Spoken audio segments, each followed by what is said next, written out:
When I began the process, I just didn't like the regulations because I thought, well, they're kind of nebulous and they don't make a lot of sense. And when we started investigating, what we found is that the plan is really very organized and very well put together. The plan is to move education away from what we have right now, which is traditional education. That's, you have so many Carnegie units, you had 4 classes of math and 4 classes of English and so many classes of history to graduate, to what is called outcome-based education.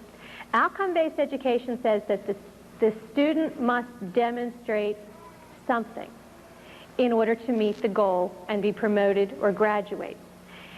In the traditional system, said this is an A, this is a B, this is a C, this is a D, this is an E, and you fit wherever you fit. Now, you had so much time in order to do that, so you had 180 days, and then the achievement went up or down according to that. In outcome-based education, the theory is everybody gets an A, or everybody gets a B, and however long it takes you to get there is okay. If you can get there in 3 days, then you graduate in 3 days. If it takes you 10 years, then you graduate in 10 years. Everything rides on the goals and on meeting the goals. So instead of saying the schools will teach, the theory now is the student will demonstrate. And so it's a major shift in the way we look at education. In order to understand that, I want you to think of a telephone salesman. Have you ever gotten a telephone call from a telephone salesman? You pick up the phone and the salesman says, hi, he asks you 3 or 4 questions. I'm selling purple shoes tonight, so I want to know, are you a shoe owner? And you say yes or no. And I say, do you like the color purple? And you say yes or no. Do you buy your own shoes, or does your husband buy your shoes, or your wife buy your shoes, or your children buy your shoes, or does some other person buy your shoes for you? And you say yes or no. That's my pre-test. I have just established the baseline data. Now I know where you are, so I can begin teaching you about why you need purple shoes. That's the pre-test.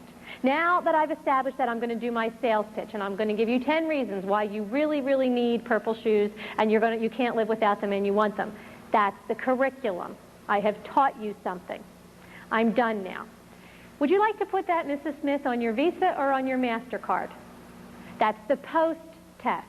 I am assessing you to see if you have met my goal or not. My goal is that you're going to buy my shoes. You say, put it on my Visa. You have met the goal. I'm going to say thank you very much, and you may graduate from this conversation, and I'm going to hang up. You say, no, you have not met the goal. I am going to say, well, why not? What is your objection? And you're going to tell me, and I am going to remediate you. I'm going to put you through another sales pitch to make you want my purple shoes. That's remediation. You're going to walk that loop with me one more time, and at the end of the remediation, I'm going to say, should I put this on your Visa or your MasterCard? I'm testing you again. That's a reassessment. If you say, yes, you have met the goal, you may graduate from the conversation, and I'm going to hang up. If you say, no, I'm going to say, what is your objection? And I'm going to remediate you again and test you again. Now, if you would stay on the phone indefinitely, I would keep making you walk that remediation loop until you finally said, yes, you're going to buy my shoes, until you meet the goal. However, in a telephone sales call, you can say, excuse me, I've been remediated enough, I'm never meeting your goal, and you can hang up the phone. A child in a classroom cannot hang up the phone. They are going to be remediated again and again and again and again until they meet the goal. That's outcome-based education. Everything rests on the goals. That's the ladder that everything rests on. So when I started getting involved way back in the fall, I looked at the goals because that's what everything rests on. I thought I'd find geography, history, spelling, reading.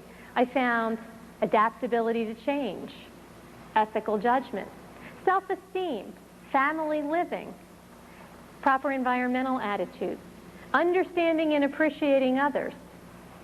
And I went and met with Mr. Fear, who's the executive director of the State Board of Education in Pennsylvania, and I said, where did you get these? And with every goal, there was a list of exit outcomes. That's the specific behaviors that the child has to demonstrate in order to prove that they met the goal. The child just can't say, I met the goal, I understand others, isn't that great? The child has a list of behaviors that they have to demonstrate in order to prove that they met the goal. So I said to Mr. Fear, well, where'd you get the goals? And where did you get these exit outcomes? Where did they come from? And he said, oh, we had committees meet all over the state. And we brought together teachers and parents and other groups, and we got together and had consensus forming, and we reevaluated them and redid them, and they came up with over 500 student learning outcomes. And I said, well, okay, what did they base it on? He said, oh, nothing. We developed these specifically for Pennsylvania. I said, well, you mean when they went in and sat down, the table was empty? Oh, no, no. I said, well, what was on the table? Connecticut's goals. Oh, okay. So I wrote to Connecticut and said to Connecticut, would you please send me your goals? And Connecticut did send me their goals. And I sat down, and Connecticut's goals and Pennsylvania's goals were the same goals. Word for word, the same goals. Since then, we've gotten the goals from 26 different states. And this just gives you a little overview of what some of those exit outcomes are and how close they were. All students understand and appreciate their worth as unique and capable individuals and exhibit self-esteem. That's Pennsylvania's. Connecticut. Each student should be able to appreciate his or her worth as a unique and capable individual and exhibit self-esteem. Does that sound familiar? You can take all the student learning outcomes and match them up.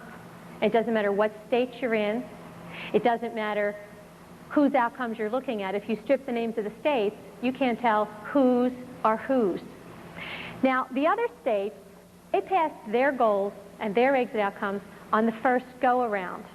Pennsylvania, because of the involvement of parents like you and me and other ones across the state, have been forced to rewrite their student learning outcomes 7 times now. Some of these are from the first set that was first published in September. They published another set on March the 11th. That set included student learning outcomes that said that our children would exhibit the proper attitudes to live in the American constitutional democracy. We don't have a constitutional democracy. We have a democratic republic. The State Board of Education got the form of government wrong. So I went on the radio in Harrisburg and said the State Board of Education doesn't know what their government is, much less what attitudes you need to live in it. So they rewrote those learning outcomes on March the 12th. That set lasted 24 hours. They're in their 7th rewrite now of student learning outcomes, and really, they haven't changed a bit. They've combined some, they've rearranged some, they've reorganized some, but the exit outcomes are still the same. Now, when you move to outcome-based education, there's a couple questions that you always have to ask. Because every child must demonstrate the goal, that means that, first of all, someone has to set a standard for what is mastery of this goal. How good is good enough? How much self-esteem is enough self-esteem? How much adaptability to change is too much adaptability to change? So first we have to set a standard. Second, I have to test you in some way. I have to do an assessment to find out if you met my standard. Third, I have to remediate you. If you don't meet the standard, I have to bring in a curriculum or an activity or a program that will in some way change your behavior to make you meet my standard. Now, when you look at Pennsylvania's goals, we asked, what standards do you set? How do you test? How do you remediate? The state's response was, well, we're not real sure about that. So we went looking to see, well, what are you doing right now? Well, right now, Pennsylvania gives a test, and has since the 1960s. It was called the Educational Quality Assessment, or the EQA. It was given all the way up until 1989 when it was finally pulled. Each district took the EQA. It was given in grades 5, 8, and 11. Districts were required to write their long-range plan from the results of the EQA test, the Educational Quality Assessment test. In that plan, each district had to say how they were going to change their curriculum in order to make the children do better on that assessment the next time. Now, if you think about it, that makes sense. You know, if you give the same test in every district, and I give it in your district and your district and your district, and you were first and you were second, but I'm sorry, you were last, what are you going to do? You're going to change your curriculum so you're not last anymore, because that's embarrassing. So the EQA was the basis for curriculum planning for all the districts in the state. And it was a mandatory test. The districts had to take it because they had to base their long-range plan on it in order to get their state money. What did the EQA test? The EQA tested first the 10, then the 12 quality goals of education. When we looked at the EQA, parents thought it was testing reading, writing, self-esteem, citizenship. It tested locus of control, whether you are an internally motivated person or an externally motivated person, whether you stand up against a crowd or whether you go with the flow. And they scored it. There was a right answer to the attitude questions. The right answer was go with the flow. In citizenship, the EQA said it did not test anything in the factual domain. It didn't matter if you knew what the United Nations was. It didn't matter if you knew who the president was or what a president was. Citizenship tested thresholds of behavior. How do I vary reward and punishment to make you do what I want you to do? Sample question. There was an organization called the Midnight Marauders. They went out at midnight and spray painted all over everybody's walls. I would join the group if A, my best friend were a member of the group. Child could say yes, no, or maybe. The correct answer was yes. I would join the group if all the popular kids were members of the group. Yes, no, or maybe. The correct answer was yes. I would join the group if my parents would ground me if they found out. The correct answer was no. You are supposed to avoid punishment, but you are supposed to honor commitments to friends and go with the group. The goal was collectivism. The EQA tested for adaptability to change. What parents were told was, well, you know, our world is constantly changing, and we want people who are going to be able to go with that and survive that. We don't want rigid people who can't cope. Sounds very reasonable. The EQA tested and scored for rapid emotional adjustment to change without protest. That was the state-desired response. The EQA just didn't test the attitudes of children, it scored the attitudes of children. It was a criterion reference test. That means there's a right answer and a wrong answer, and I say what it is. The bottom criteria for the EQA was that students would exhibit what the state called a minimum positive attitude.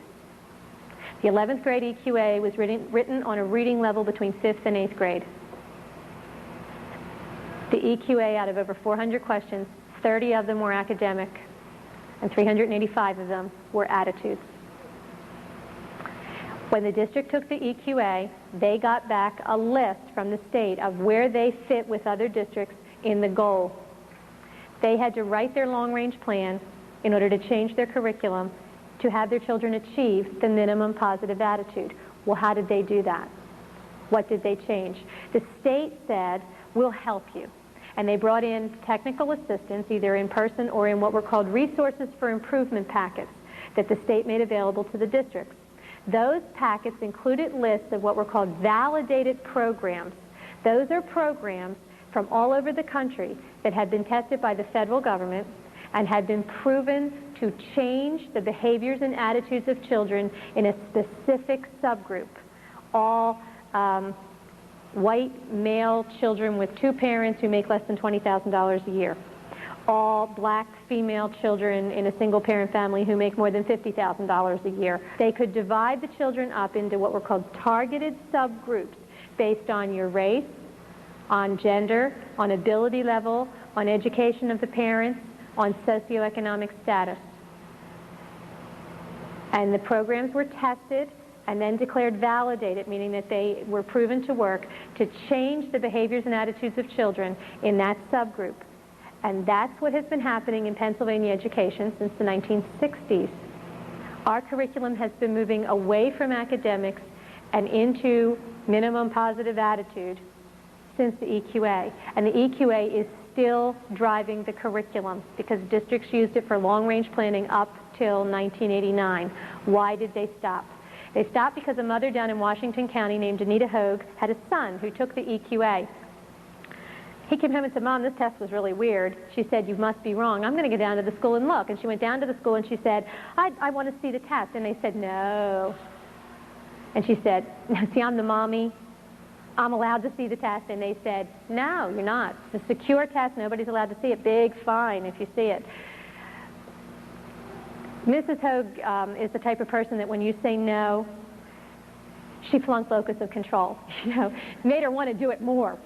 So she wound up writing to the state and finally got a copy of the test and the scoring, which is how we got it. she filed a complaint with the Federal Department of Education alleging that the EQA was a violation of the Federal Hatch Act, federal law, that it was violating her rights to privacy, and it was against the psychological testing portion of that law, and the federal government agreed with her and said the EQA was a psychological test, it was in violation of law, and Pennsylvania had to enter into a consent agreement with the federal government, which resulted in policy being issued by our department saying they wouldn't do it anymore. So what did Pennsylvania do with the consent agreement? Well, in 1988, when Mrs. Hoke's complaint began to surface, then Commissioner of Education Donna Wall issued a memo saying, we're going to withdraw the EQA until we incorporate it into the new Pennsylvania assessment system. In 1990, the Pennsylvania assessment system was first piloted. The first assessment was called the Pennsylvania Health Assessment. It says right on it, this is the revision of the EQA. This year, the Pennsylvania assessment system tested reading, math, and writing. Is it the same test? Has different name, but their own documents say the computer needs to be able to access where your child can. Discrepancy between the two plans. If the school board doesn't like what the team said,